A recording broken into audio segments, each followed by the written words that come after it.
So you should hear that little message come on saying, this meeting is now being recorded. Then you know that you are set. And in addition to your Zoom window, you'll want to go ahead and open another window in your browser and have a couple of tabs open to Core Tools. And we'll talk through all that and go slowly through it, but before I start sharing my screen, and that feels a little more complicated, I wanted to have a chance just to kind of talk and help people get situated and accustomed in this environment. So we have some folks who are logged in but not actually here yet. So those of you who have your computers, make sure you turn on your video, because we do use video. We like to see each other. It's about building a PLC and a working group. We'll be muting and unmuting, so it's a great time to play around with figuring out where to mute, how to unmute, so you can join the conversations, okay? All right. Before I start sharing my screen, I am gonna double check. Normally I won't do this as often. I'm gonna double check my email one more time just to make sure I'm not getting any last minute emails of people trying to get in. And then I'm gonna turn my attention totally and completely to our group. So I don't see any more, which means that I can go ahead and start. All right. So welcome everybody. It's our first week. So excited to see you all. Couple of things when we're in this space. The first thing that you're gonna wanna do is click on that button in the upper right-hand corner that says Gallery View. And when you click on Gallery View, then you get to see everybody all at once rather than just the person who's speaking. Everything else, all the other features, I'm gonna show you in just a minute. And I'm gonna start sharing my screen and share my whole desktop and just walk through a couple of the setup things that make the whole session work a lot better for you. So I'm gonna go ahead and click Share Screen. I'm gonna share my entire desktop. So you're gonna see all the chaos that is my desk right now. Well, my computer desk, right? And what you'll also see is my Zoom window. Now you probably have that, and then you'll see like the smaller window of everybody to the side of that. That smaller window you can move around to slightly different places. When I'm sharing my screen, you can, well, no, not this time, only when I'm sharing my screen. Sorry, I got a little off track there for a minute. I'll apologize for that. I want to show you a couple of things. I think people are starting to see the pattern of something we're asking everybody to do. But what you can do in just a minute is you'll go to where your little video box is. And up in the upper right-hand corner, you'll see a blue square and 3 little dots. When you click on that, you can rename yourself. And we're asking folks to rename yourself with your first name and the county that you're calling from. Now, if you're looking at this going, well, I'm not sure how I can get to my box from here because my screen is taken over because she's sharing her screen. What you can do is hit Escape on your computer keyboard, and then that'll make it so it becomes a smaller window instead of it being full screen mode. The other thing you can do is if you hover over at the top, you'll see an option to exit full screen.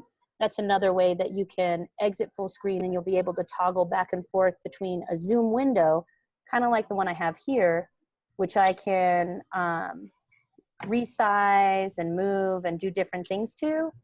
And then I can have other windows open behind it. So for example, I might make my Zoom window a little bit smaller. And then here in another browser window, I'm gonna have at least 3 tabs open to Core Tools.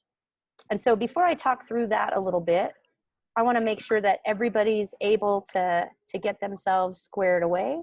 So I'm gonna stop sharing for just a minute before I share again. And then that way you can figure out how to toggle a little bit better between when I'm sharing my screen and what you wanna see on your computers. All right? So I see a few more people have logged in. Good to see you all. What you'll wanna do is click Gallery View up in the upper right-hand corner. The nice thing is once you click that, every time I go from sharing my screen or somebody else in the group is sharing their screen back to the whole group, you get to see everybody all at the same time, which is really nice. In the upper right-hand corner of your video screen, there's that blue box with the 3 dots.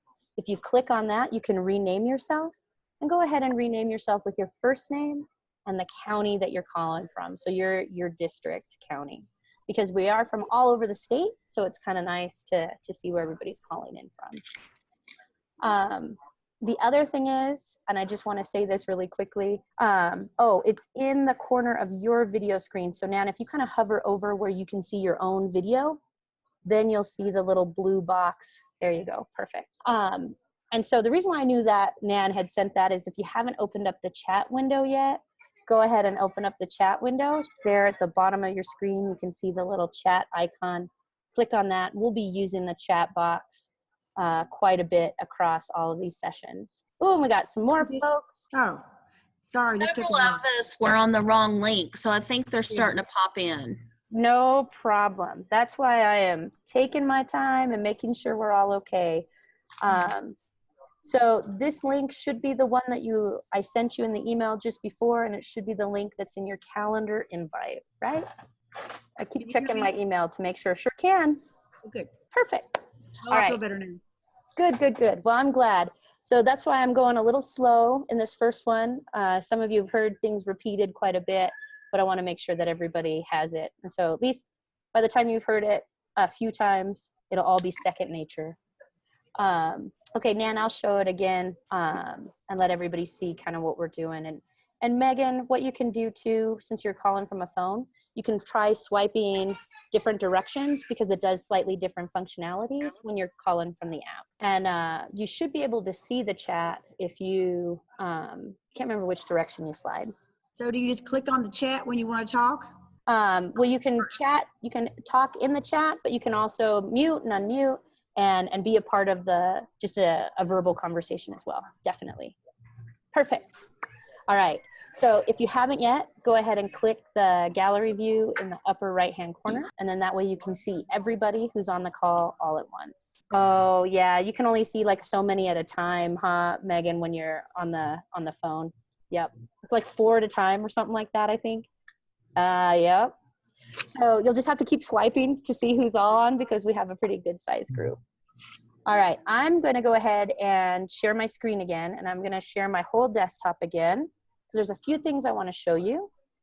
Some in Zoom, some with your setup. Now that I've shared my screen, what you'll see is that it's kind of taken over your whole screen. So if you don't, what I suggest doing is clicking escape. So that way it goes back down to window size, even though I'm sharing my screen. Or at the top, you can click on exit full screen, and then you'll be back into the window size. Now, a couple of things just as far as renaming yourself. I can, right here, if I hover over my video box, I can see this little blue square and the 3 dots. I click on that, and I can rename myself whatever I want it to be. And so go ahead and put your first name and your county, and then click rename. One of the things you don't want to click is this hide myself, and I'm not going to click it by accident, because what happens is you actually only hide yourself from you, and everybody else still sees you, which can be kind of awkward, right? Because what if you do something a little bit embarrassing and you have no clue that you are? So I suggest not hiding yourself. The other thing is there's 2 places you can mute yourself. You can mute yourself in your little box, I believe, but really down here is the best place to mute yourself. And this is where your audio options are. So if you're somewhere that your audio is kind of messing up a little bit, because maybe your Wi-Fi is not as strong as you want, you can click on audio options, and then you'll get a phone call number that you can call in order to hear better.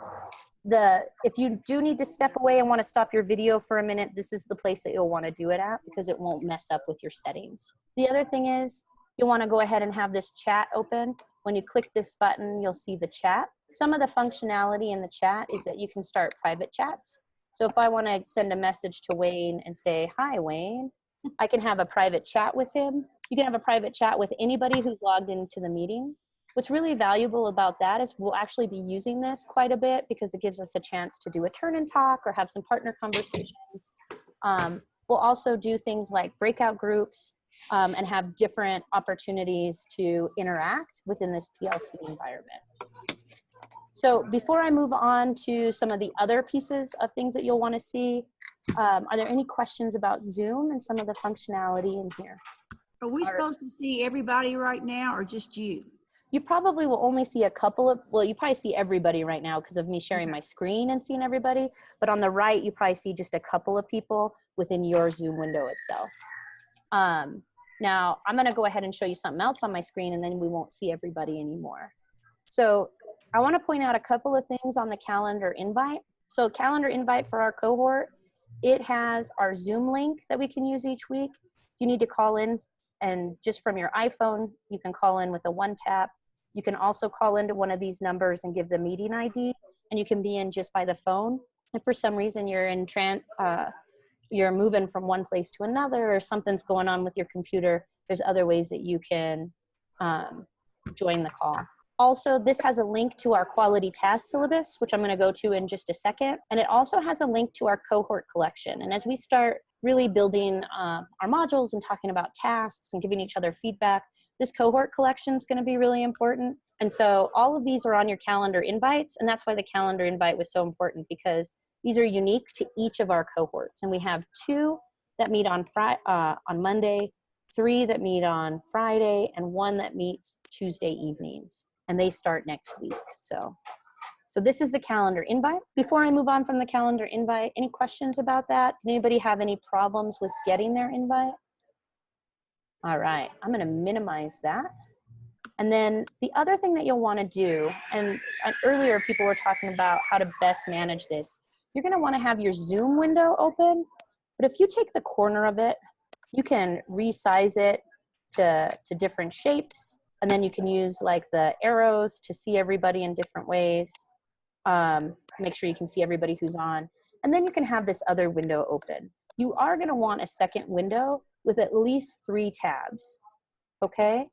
So take a minute, and if you don't already have a window open another window in your browser, either through Chrome or whichever browser you're using, and get that new window open, and then go to Core Tools. And I would go to Core Tools in each of these tabs, because in the first one, and what I can do is to make it a little easier for some of you, and this will make it so it actually opens in a new window for you right away. I'm gonna put the link to the Core Tools Learn tab, and it'll take you there right away into the chat. So if you have the chat open, you can click on that, and that new window will open up. And we're gonna have one of our tabs open to LDC Leader, because what I want you to do is go here to Quality Tasks. And when you open Quality Tasks, that's gonna have our syllabus for each week. And so I'm gonna put that direct link in the chat as well.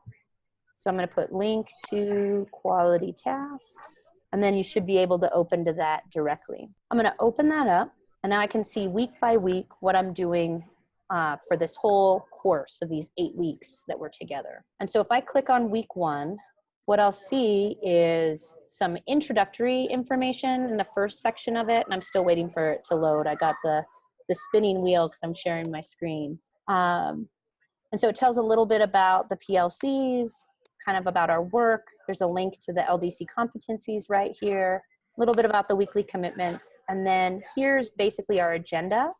This is our agenda for today. We're in this part about getting to know Zoom and really thinking through that. So Jennifer, you might need to hit escape, because I might be still full screen on your computer. So if you hit escape, then you should have a smaller window that's your Zoom window, and then you should be able to get to your tabs. Let me know if that doesn't work, just unmute, okay? And then the second part has, of course it's not highlighting as the second part, but this has what we're gonna do after the PLC, and some of the steps you're gonna wanna be thinking about between now and next week. And we'll revisit this at the end of the session. The other thing is, all of this learning takes us somewhere, right? These are active links to other places within LDC Learn. And so another way to help just set up for this meeting is in your next tab, you'll want to be under this LDC Learner, right? Because we're going to be doing our learning and our leader stuff, right? So here under LDC Learner, what you're going to want to do is have this open, because we're going to go to LDC Basics today and revisit something from there. And then we're going to move forward into our first instructional cycle.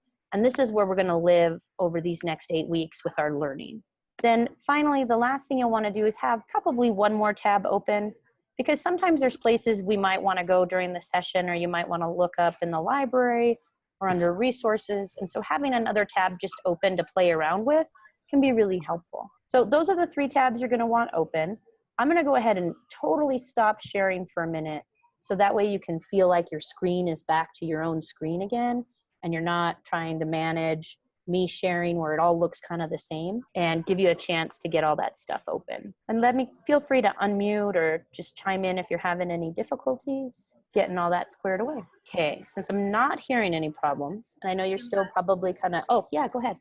I'm sorry. I have the first 2, but I do not, what was the third one again? It's just another one to core tools, so that way you can navigate around if there's something that you want to go to. It's just kind of like I think of it as your third play tab, right? If there's these other ones that we're going to something specific, then that'll give you a chance to kind of move around. All right, so to give us a chance to get used to the chat and kind of interacting in this environment in different ways, I have a question for you that we'll use to kind of lead off.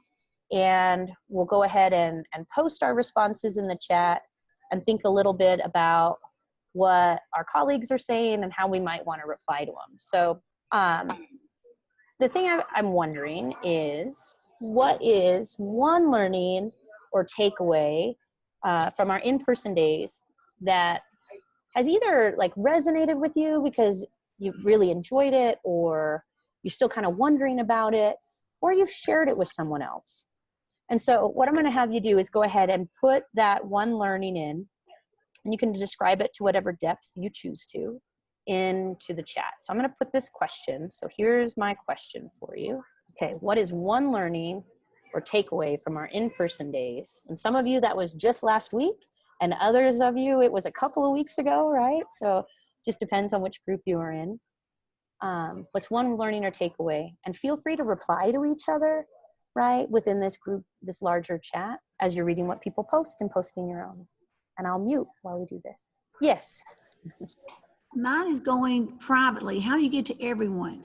So that little button next to the 2, that blue one, if you click on it, it gives you a drop-down list, and everyone's at the top of the list. I don't see, what do you mean next to the blue one? Watch out. I'm going to share my whole screen for just a quick second, and then I can show you it.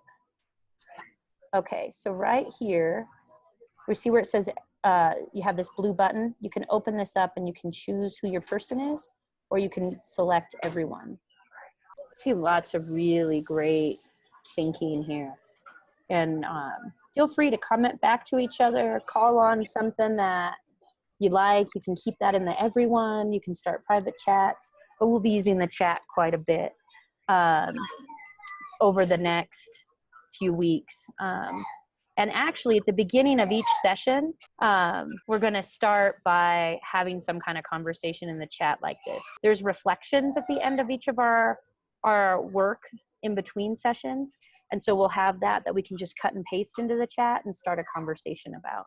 So all of this will make a lot more sense as we keep going over the next few weeks. And I'll try to move slow so everybody feels like they're on board and a part of all the learning that we're doing. Sound good? All right, I'm gonna go ahead and share my screen again. And this time I'm not gonna share my whole screen.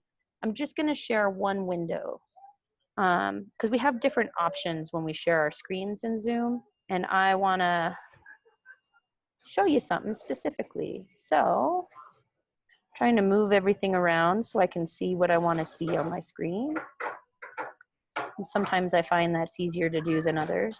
So right now you should see my Learn tab. Well, not my Learn tab, just my Core Tools, correct? Everybody see Core Tools when you look at my screen? Perfect.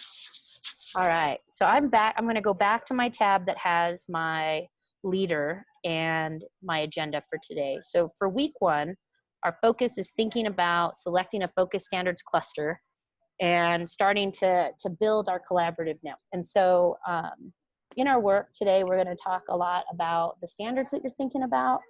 At the end of each of our launch days, people were challenged with thinking about what was the content standard that you want to start with to really build your own focus standard cluster. And so we're going to be starting with deciding when you might teach a module, what you want to design towards, and how you're going to build your focus cluster. And so we're going to be going back to LDC basics for a little bit, kind of revisiting one of the sections that we were looking at last week or the week before, depending on when you were meeting for your launch days, and moving into session 2 of our very first instructional cycle. So I'm going to go to my learner tab. And so here I'm in my learner tab and I can see all my courses, and click on LDC basics. Now, when we were together, we spent some time in LDC modules section of LDC basics. And I want to go back to that section, but we're going to go to the very bottom of it. And when you go to LDC modules and click in there, and I'll go ahead and put the direct link to this in the chat. So I'll do LDC modules, and here's the direct link to here if you're having any trouble navigating. But if you've been navigating right along, you should be right where we're at. And if you scroll down to the bottom, after it talks about the features of an LDC assignment, we looked at the building blocks. We did that really nice activity, right, of what makes an LDC task stronger than a non-LDC task. So it's really like looking at the two comparison ones. And then we get into this section of when to use an LDC module. And so what I'd like you to do is take a couple of minutes, and you see this slide deck right here, how LDC modules fit within a 6-week unit. Take a minute and click through some of these slides, see what it says about what each of these goals are when you use them at different times, and take a look at the couple of examples. Okay, and I want to talk through those a little bit. So you'll click through these slides, and the reason why I'm not doing it here is I could put it whole screen, but I still think even when I put it whole screen, it's still a little hard to read. So I thought you might appreciate it seeing it on your own screen. I'm going to go ahead and make that a little smaller so you can see your screen again. Whoops, it kicked me all the way to the top. Sorry about that, you guys. So go ahead and click through these slides, and then I'm going to post a question that I'm going to ask you in the chat. Questions about what I want you to do? I'm going to take that as everybody's good and give you a few minutes to kind of click through this. Okay? And while you're doing that, I'm going to stop sharing my screen again. So those few slides talk about some of the different places that you can teach a module within a unit. Coming early on to get a certain type of information about your students, in the middle, maybe to see how they're doing in developing skills, or even as a summative assessment. Out of curiosity, how many of you have had an opportunity to work on a module that was not a summative assessment before? Oh, excellent, Jesse. What point did it come at for you? Oh, you might need to unmute.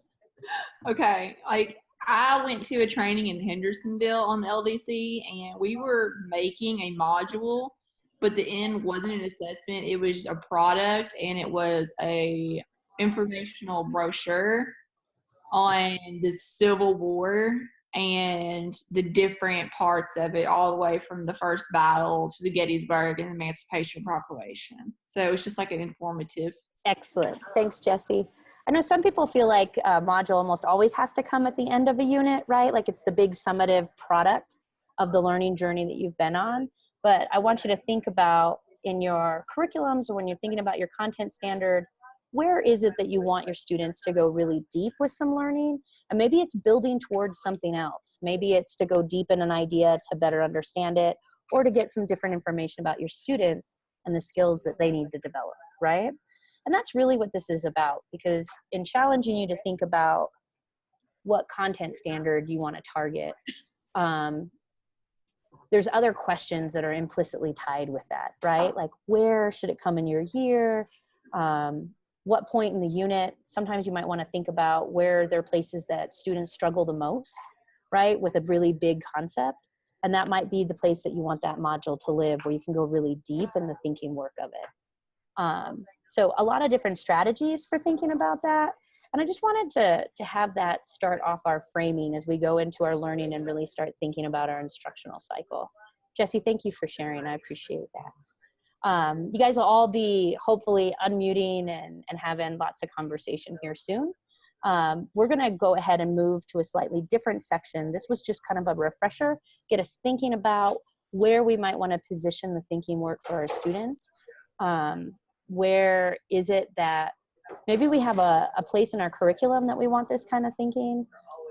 Maybe there's a gap in something that we're creating that we want to fill and really create this assignment for. But we always want to have purpose when we're trying to decide how to design a module, right? I think that's something that can be kind of tough, is when you feel like you're grasping at straws as to where to begin. And so that's why we use the curriculum mapping charts and some of that stuff to get you thinking about where you might want to have something. So I'm going to share my screen again. And that was a little bit, yeah, thank you, Wayne. That was a little bit about what was here at the bottom of this session, right? It's thinking about, in a core curriculum, where you want to teach writing in response to reading and how you might decide to make those choices. Now, I'm going to go ahead and leave LDC Basics. This was the last thinking that I really wanted to revisit from our launch days.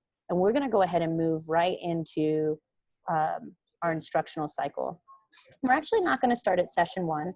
Session 1 is kind of introduction to each other, introduction to a PLC process, and I feel like we've already done a lot of that. And so I'm going to go here to instructional cycle 1, standards-driven tasks. Click on that. And we spoke a little bit about the difference between adapt and design, and we're going to spend some time here in the IC1, design a standards-driven task. This is where we're going to be.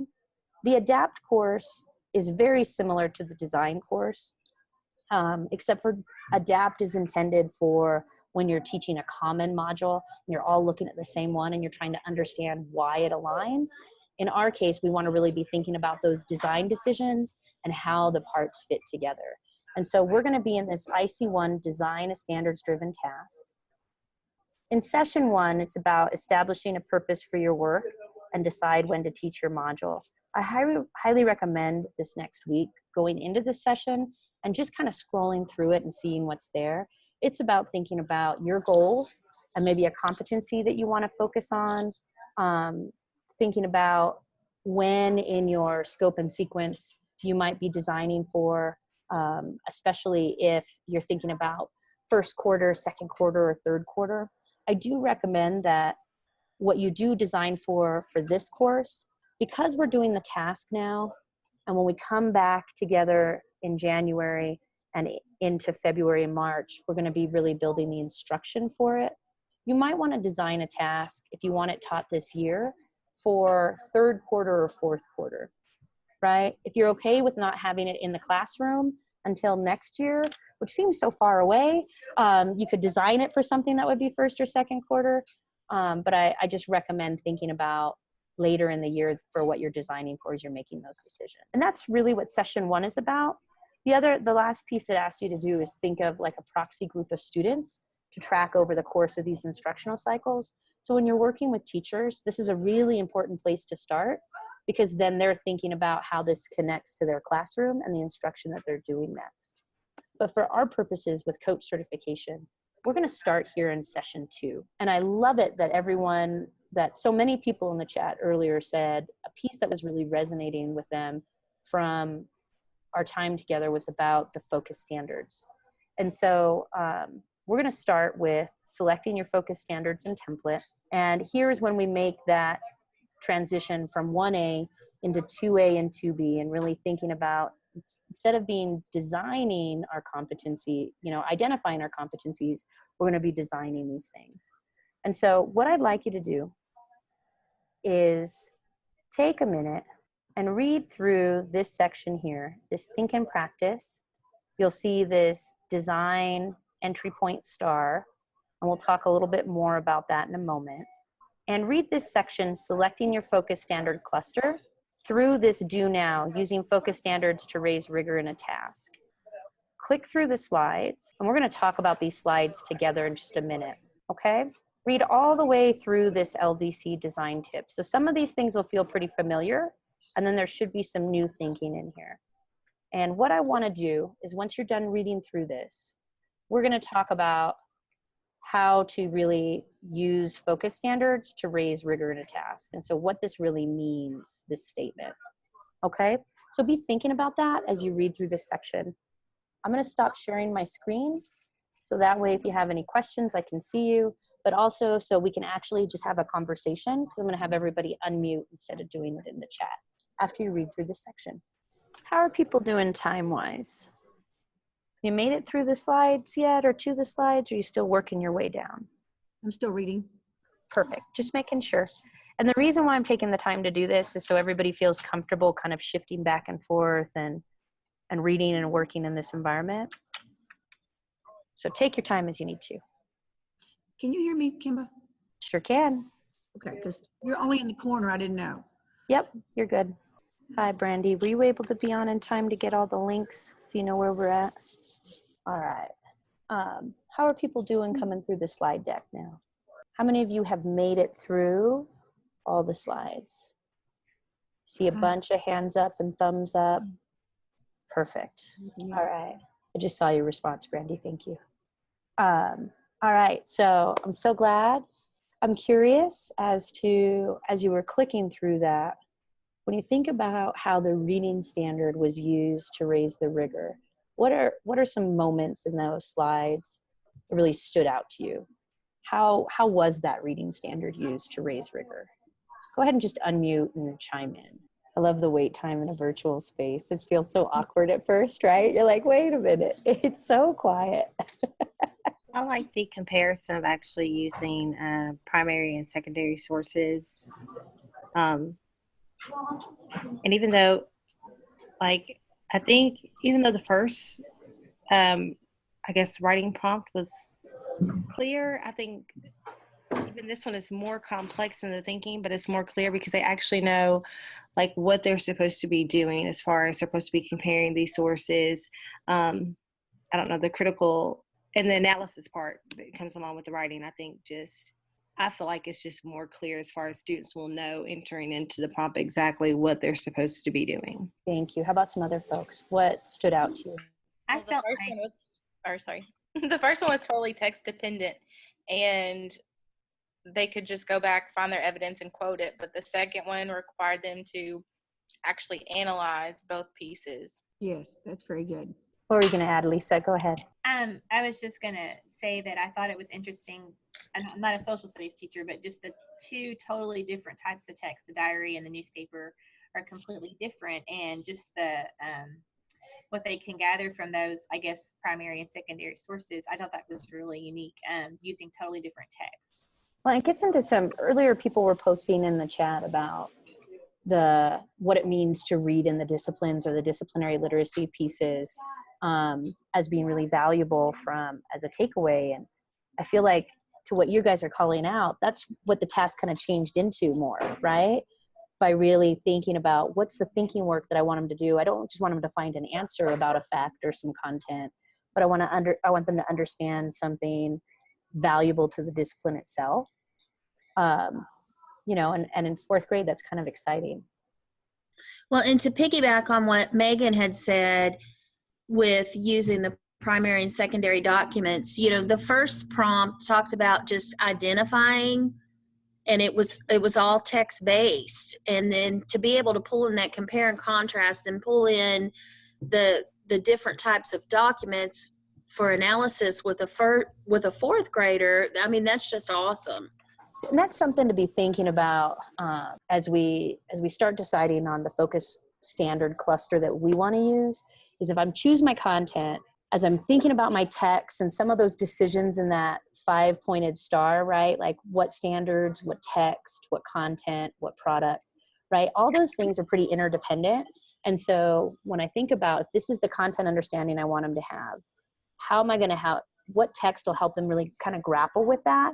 And how can I capture thinking work while they're interacting with the text and trying to build that content understanding that's really going to lift it together? It's not just about finding one that's the same, but one that's going to help really lift what the kids are doing, which is what I heard all of you describe what was happening in this task, right?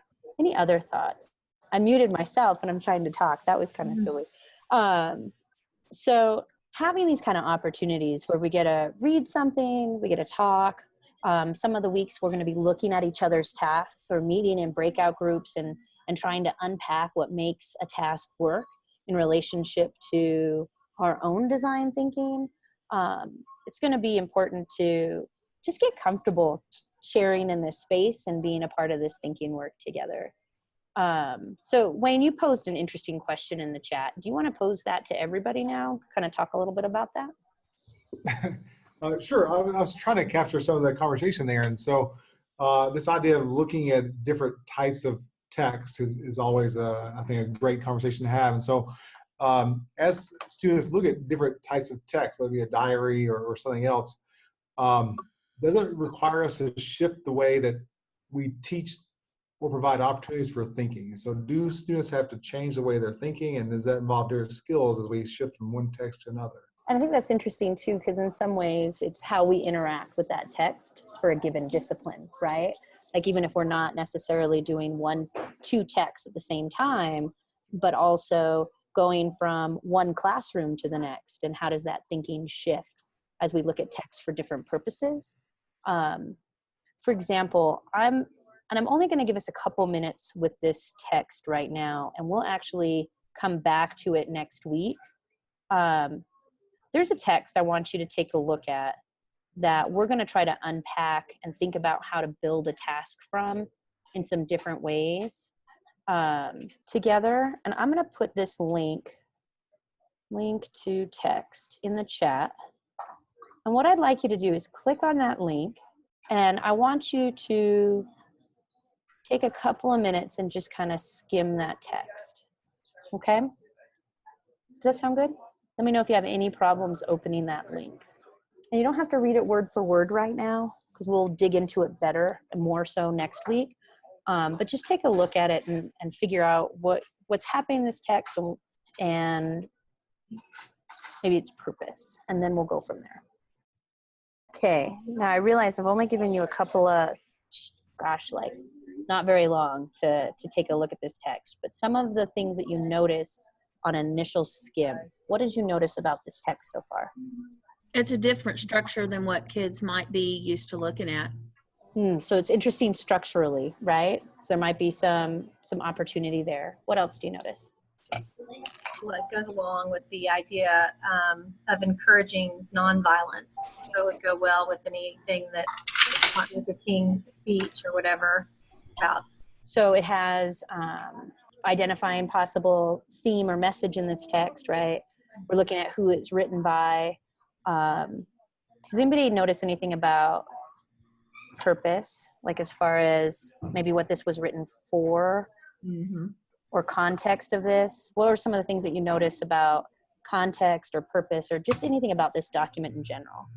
I think it's a great text for looking at the civil rights movement and looking at how even that primary source of here is where they were going to Montgomery, and they had expectations of each other and what to expect and how to react. So I think you can really tie that into the expectations we have at school. So looking at primary sources and connecting them to the real world.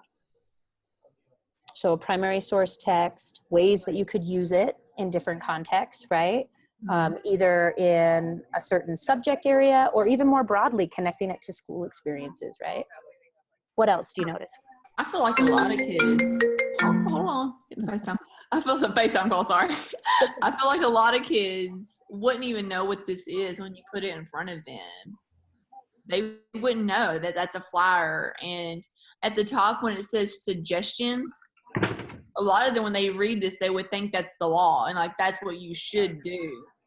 So I think this is like, I don't forgot who said it, but how you could put it in with the school about suggestions on how to get along. And I don't know, I taught social studies for 2 years, and I feel like this document is literally like fabulous to help teach with primary sources and the civil rights movement.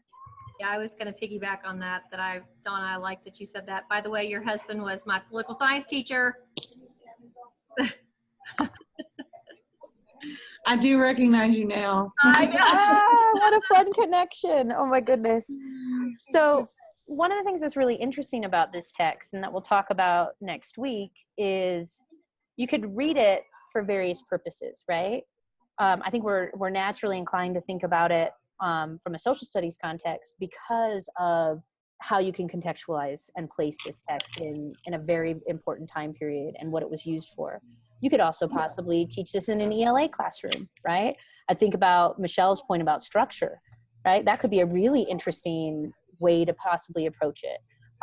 We're gonna look at some different ways that we can use the reading standards to guide how we might interact with this text in very deep, thoughtful ways to really understand something. And we're gonna do that next week and think about how we could use that in the context of this text to really think about creating a standards-driven task, right? And what that process might look like. So I just wanted to give you a taste of this because we're gonna have a chance to talk through it, get your juices kind of flowing with it and thinking about some possibilities so we can play around with it a little bit next week. I'm gonna go ahead and share my screen again and go back to my tab that I have the leader course stuff in. So that, for me, that's my first tab. I'm just trying to keep my agenda here as I'm thinking about it.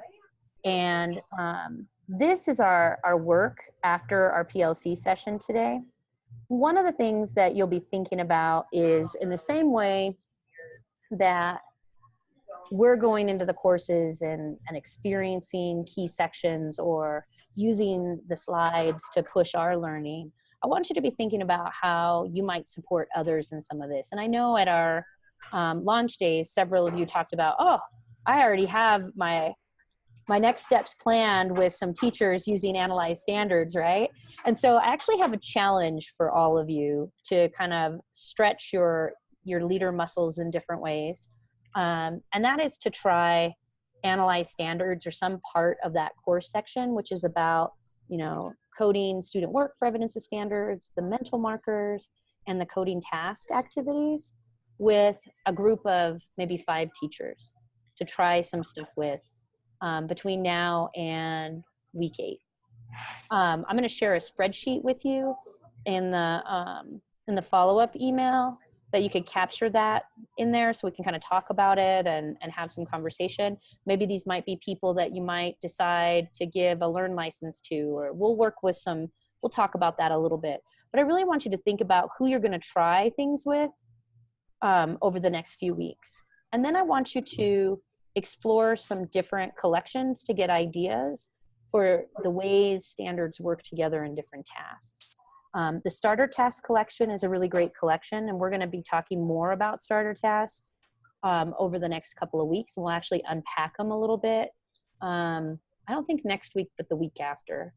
The Kentucky collection is really great because it has all modules written by teachers in Kentucky. Rankin is a really great collection out of Mississippi that has secondary tasks, and Stevenson, Florida is a really great collection for Case 6. And then what you'll want to do is spend a little time going through the rest of the content in session 2. That was where we were just at, reading that little bit about focus standards. And what you're going to want to do is pay attention to this status bar in the corner, and you want to work on completing some of those action items. Think about what your focus standards might be. You're going to make a copy, create a template for your module, and I'll talk a little bit about that in a second. And then you're going to link it to the course. And that's as far as you need to get. If you don't get your actual standards selected yet, that's okay. But there's a couple of other moves in session 2 that I'd really like you to do. And then click these action items. So you'll click, I participated in this week's synchronous session. I already filled mine in, so that's why I need to edit them right now. This will be an opportunity to select, it's like a checklist of the steps you want to do this week. And then there's a question here for you to reflect on to get ready for next week. What you can do, and I have to edit it here, but your reflection is saved each week. And only you see it, doesn't get sent to me. This is just your own reflection, your own place to capture your notes. But what we'll do is just like today when we came into the space and posted in the chat, what you can do is just copy your reflection right here and post it in the chat, because this is the actual question set that we're going to start with next week. And so you can choose either set of questions to answer. I wouldn't answer both 1 and 2, just answer one or the other and save that for next week. Okay. I want to point out just a couple of things in session 2. So below where we were looking at, it talks a little bit about how templates work together. So there's a little bit of learning here and a couple of exercises that you can check your understanding with. And then gets to this section to set up and link your module. This is going to be the most important action item for you to do this week. So if you can just set up and link your module, that would be wonderful. I suggest going with option 1, create from a prototype.